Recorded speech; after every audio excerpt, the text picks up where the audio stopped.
Hello, everybody.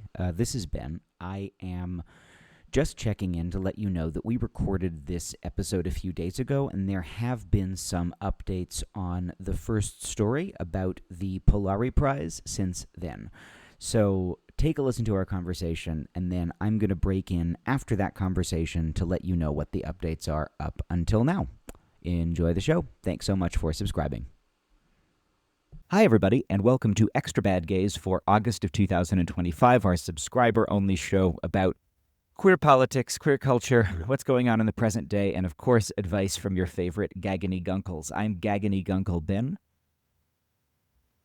And I'm not going to say about myself, I refuse. I'm Hugh Lenny. Hugh, you're the one who came up with that term.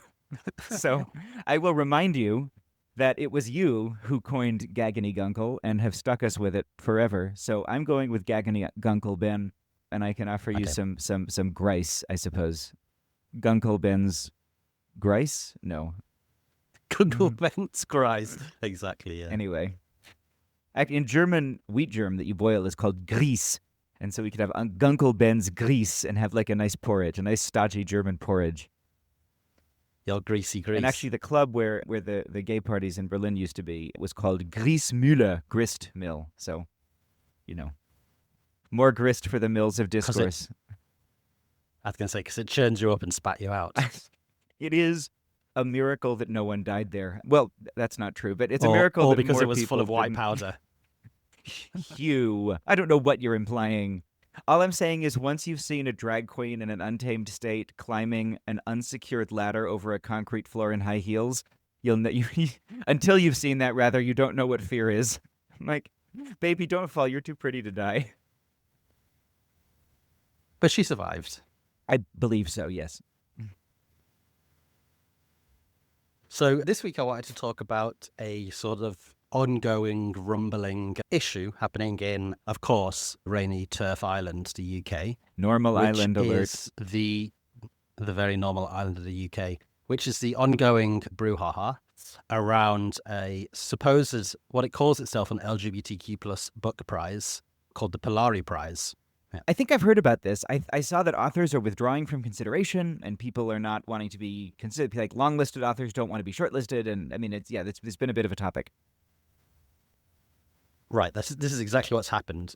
For a bit of background information, so the Polari Prize is a prize. Now there's two prizes. There's a debut book prize and there is a sort of best book prize. It started in 2011 just with a first book prize for LGBTQ authors, and it emerged out of a literary salon that was formed in, I think, around 2006, 2007 in London called Polari. Polari, for those who don't know, is a form of gay slang that used to be very sort of popular in England amongst sort of gay communities in the 19th and 20th century. So it's very much within that sort of framework of the gay scene and intercommunity. It stresses the idea of community, Polari being a language in which gay men spoke to each other. So that's where it started. And this year it's been engulfed in this brouhaha, because one of the people who was nominated for the Best Book Prize was an Irish writer called John Boyne. John Boyne sort of made a big splash many years ago with his very popular book, which was called The Boy in the Striped Pajamas, about a young Jewish boy in Auschwitz who makes friends with a boy on the outside.